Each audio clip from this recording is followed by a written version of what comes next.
situation which happened to us. Today we're still going through the phase of relief and rescue.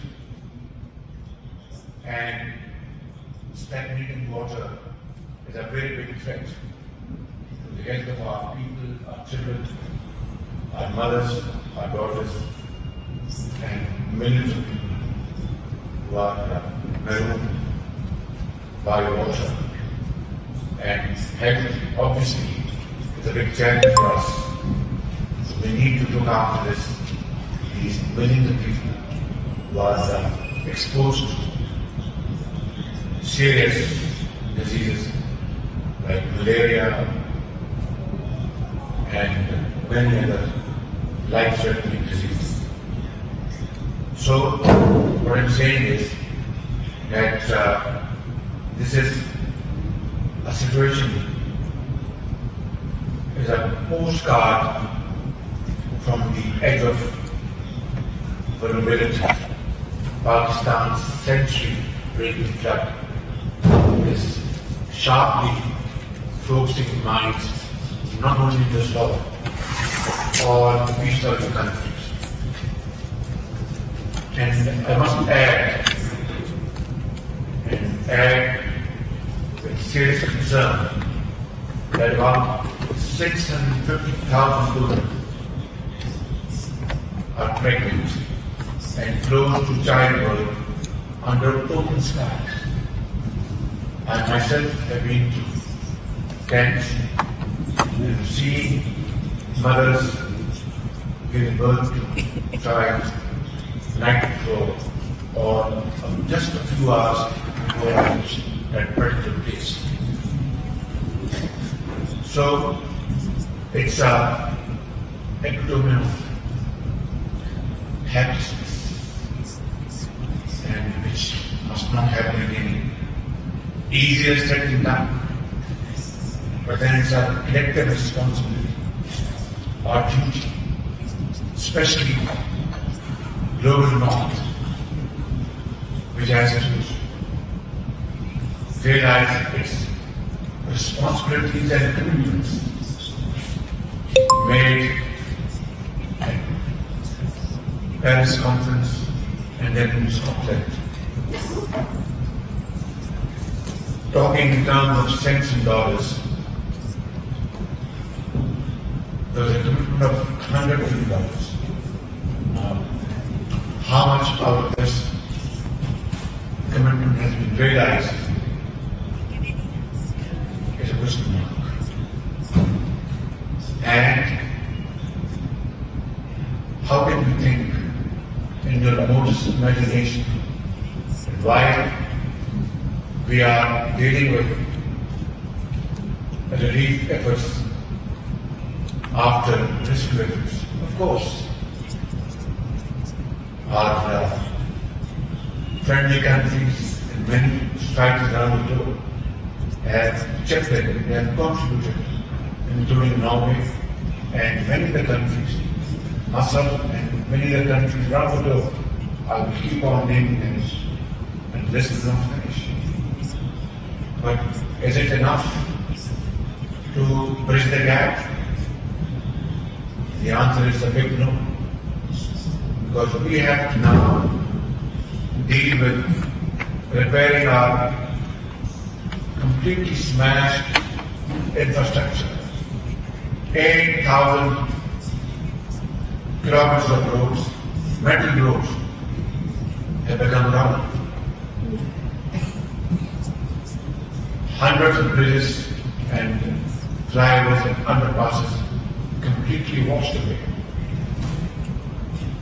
So this is not possible to handle it alone.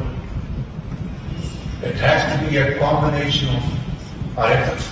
We have already repurposed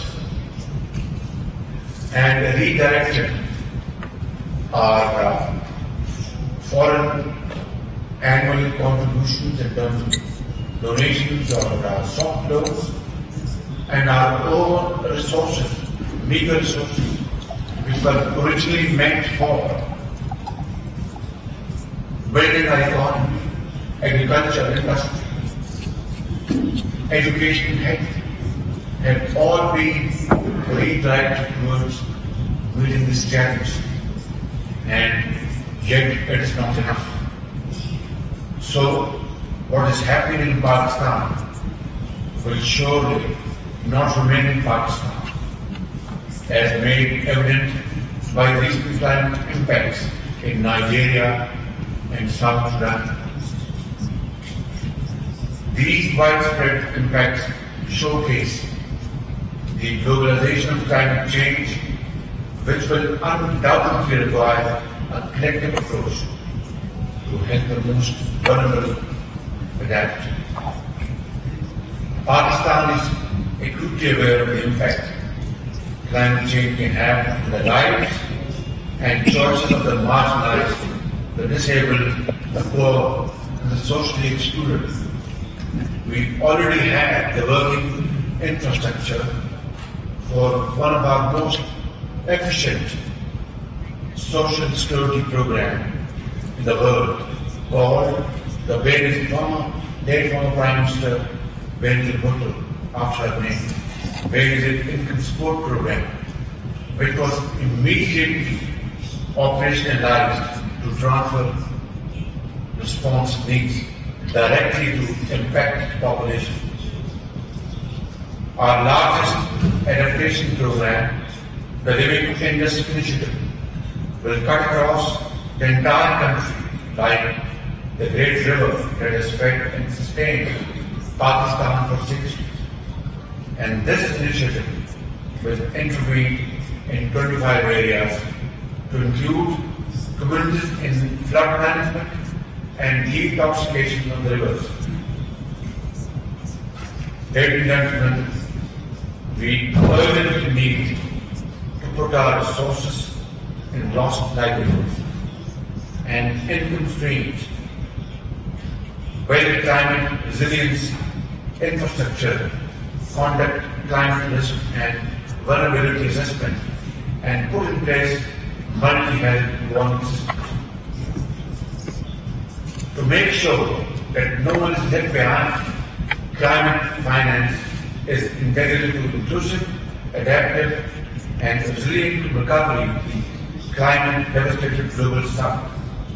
Financing will be a crucial element in Pakistan's climate action journey and implementation of NDCs.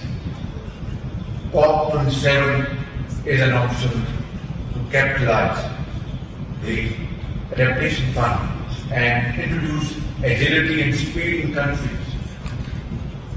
that need to build resilience, simplify long-term climate financing instruments that are badly needed drug capacity deficits in the developing countries right now. The task is Herculean, and we are racing against time. Yet, alhamdulillah, we are resilient people, but we cannot do it alone.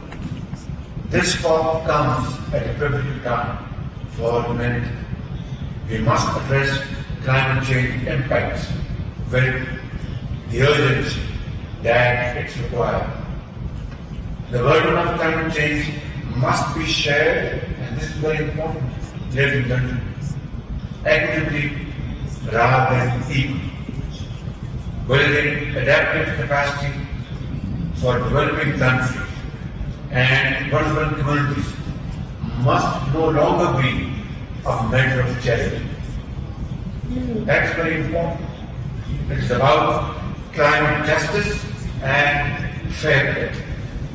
This is an opportunity for us to seize the moment and secure the future of the most vulnerable population of the world. And I thank you and would like to appreciate your coming to this ground. God bless you.